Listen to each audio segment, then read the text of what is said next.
there is beauty in nature.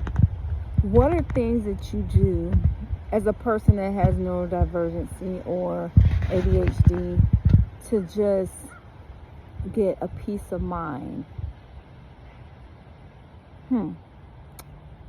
For me, it's getting outside. I love to get outside in nature. I love to get in the sunshine.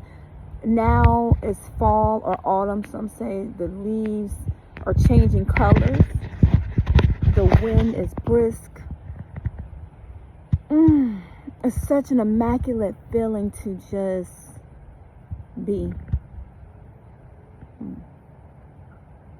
You never know how to calm down until you get outside and breathe that fresh air and know it's okay to just be.